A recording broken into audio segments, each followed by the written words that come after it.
पुराणों में कल की अवतार के कलयुग के अंतिम चरण में आने की भविष्यवाणी की गई है। अभी कलयुग का प्रथम चरण ही चल रहा है, लेकिन अभी से ही कल की अवतार के नाम पर पूजा पाठ और कर्मकांड शुरू हो चुके हैं। कुछ संगठनों का दावा है कि कल की अवतार के प्रकट होने का समय नजदीक आ गया है, और कुछ का दावा है कि कल की अवतार हो चुका है। कल की अवतार को लेकर हिंदुओं में यह भ्रम और मतभेद क्यों है? क्या शंकराचार्य इसे स्पष्ट करने की जिम्मेदारी नहीं रखते हैं? वर्तमान में भगवान कल्कि के नाम पर उत्तर प्रदेश में संभल ग्राम में एक मंदिर बना है।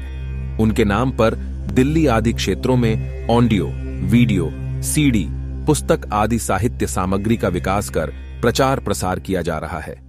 उनके नाम की आरती, चालीसा, पुराण आदि मिलते हैं। उत्तर प्रदेश में सक्रिय कल की वाटिका नामक संगठन का दावा है कि कल की अवतार के प्रकट होने का समय नजदीक आ गया है।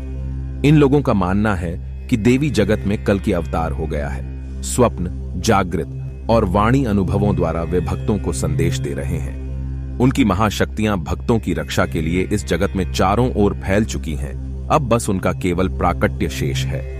इसका तार्किक आधार यह है कि अवतार किसी समय सीमा में बंधा नहीं होता, उसके प्राकट्य के अपने मापदंड होते हैं। हिंदू धर्म के पतन का एक मुख्य कारण यह है कि हर वह कार्य किया जा रहा है जिसका वेदों में उल्लेख नहीं मिलता है।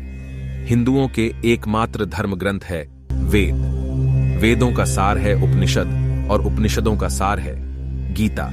इतिहास ग्रंथ महाभारत का एक हिस्सा है गीता। रामायण, पुराण और स्मृतियां भी इतिहास और व्यवस्था को उल्लेखित करने वाले ग्रंथ है, धर्म ग्रंथ नहीं। पुराणों में बताया गया है कि कलयुग के अंत में भगवान कल्कि अवतरित होंगे। वे एक सफेद घोड़े पर बैठकर आएंगे और राक्षसों का नाश कर देंगे।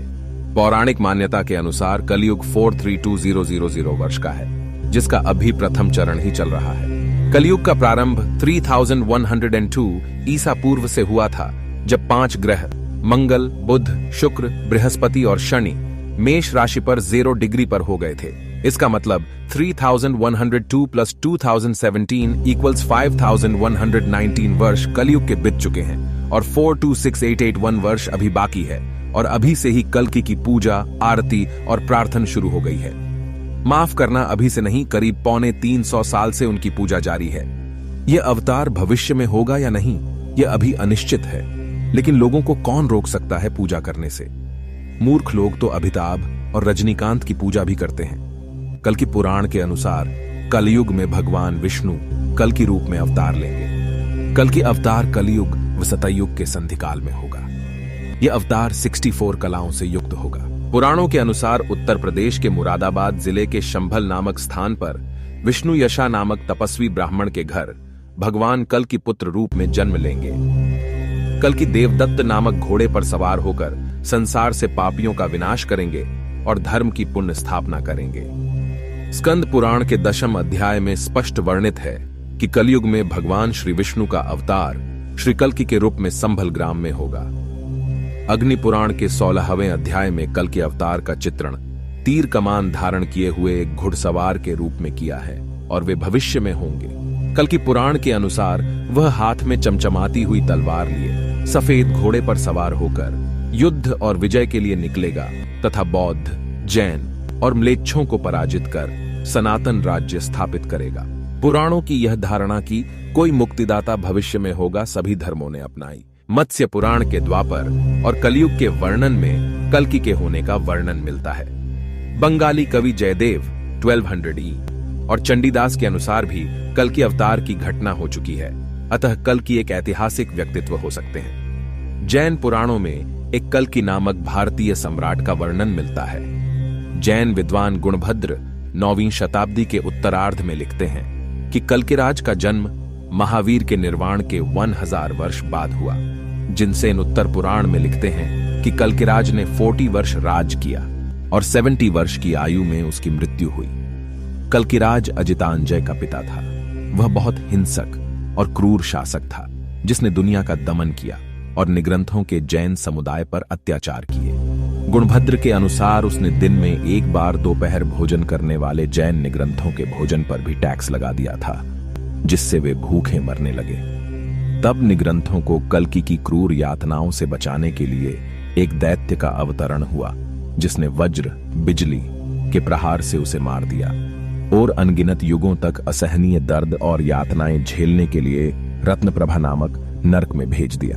प्राचीन जैन ग्रंथों के अनुसार कल्कि एक ऐतिहासिक सम्राट था जिसका शासनकाल महावीर की मृत्यु के 1000 साल बाद हुआ, यानी कि महावीर स्वामी का जन्म यदि प्राचीन काल निर्धारण अनुसार माने तो 1797 विक्रम संवत पूर्व अर्थात महावीर के 1000 वर्ष बाद यानी 797 विक्रम संवत पूर्व कल्कि हुए थे, अर्थात 739 ईसा पूर्व।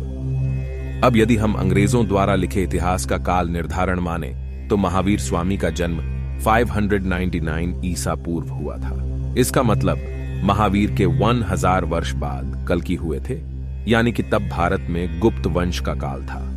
मौर्य और गुप्त काल को भारत का स्वर्ण काल माना जाता है। गुप्त काल के बाद ही भारत में बौद्ध और जैन धर्म का पतन होना शुरू हो गया था। आधे भारत पर राज्य करने वाले बौद्ध और जैनों का शासन आखिर हर्षवर्धन के काल तक समाप्त होकर शून्य क्यों हो गया? तब क्या हम यह माने कि गुप्त वंश के पतन के बाद ही कल्कि का अवतार हुआ, जिसने शक, कुषाण आदि को ही नहीं मार भगाया बल्कि जिसने बौद्ध और जैनों के प्रभुत्व को भी समाप्त कर दिया? यदि हम प्राचीन तारीख निर्धारण के अनुसार कल्कि का जन्म 739 ईसा पूर्व मानते हैं तो इसका मतलब कि जैन तीर्थंकर पार्श्वनाथ 8777 ईसा पूर्व के बाद कल्कि का जन्म हुआ होगा। पार्श्वनाथ के काल में जैन धर्म अपने चरमोत्कर्ष पर था और निश्चित ही तब हिंदुओं के लिए जैन धर्म एक खतरा जान पड़ा होगा। यदि गुप्त काल के बाद कल्कि का होना माने तो गुप्तों के बाद हूणों ने भारत पर कब्जा कर लिया था।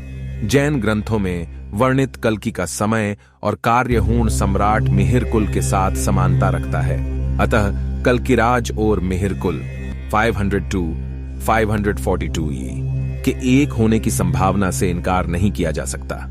इतिहासकार केबी पाठक ने सम्राट मिहिरकुल हूण की पहचान कल्कि के रूप में की गई है। वे कहते हैं कि मिहिरकुल का दूसरा नाम कल्किराज था। जैन ग्रंथों ने कल्किराज के उत्तराधिकारी का नाम अजितांजय बताया है। मिहिरकुल हूण के उत्तराधिकारी का नाम भी अजितांजय था। कुछ विद्वानों के अनुसार मिहिरकुल को कल्कि मानना इसलिए ठीक नहीं होगा क्योंकि हूण तो विदेशी आक्रांता थे, उनको तो इतिहास में विधर्मी माना गया है। विधर्मी का अर्थ होता है ऐसे व्यक्ति जिसने या जिसके पूर्वजों ने हिंदू धर्म को त्याग कर दूसरों का धर्म अपना लिया हो। लेकिन ऐतिहासिक प्रमाणों के अनुसार हूण विदेशी नहीं थे। उन्हें प्राचीन काल में यक्ष कहा जाता था। वे सभी धनाढ्य लोग थे। भारत के प्रथम शक्तिशाली हूण सम्राट तौरमाण के शासनकाल के पहले ही वर्ष का अभिलेख मध्य भारत के ऐरण नामक स्थान से वाराह मूर्ति से मिला है। हूणों के देवता वाराह थे।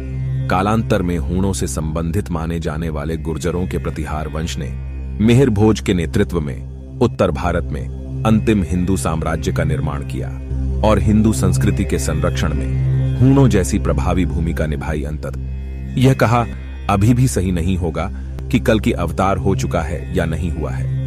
यह कहना भी उचित नहीं होगा कि होने वाले अवतार की अभी से ही पूजा की जाए और उनके मंदिर या व्यक्तित्व के आसपास धर्म का एक नया व्यापार या पाखंड खड़ा किया जाए, क्योंकि यह कहना सही नहीं है कि यह एक पाखंड है या नहीं। जो लोग वेद को पढ़ते और समझते हैं वे ही उचित समझते हैं।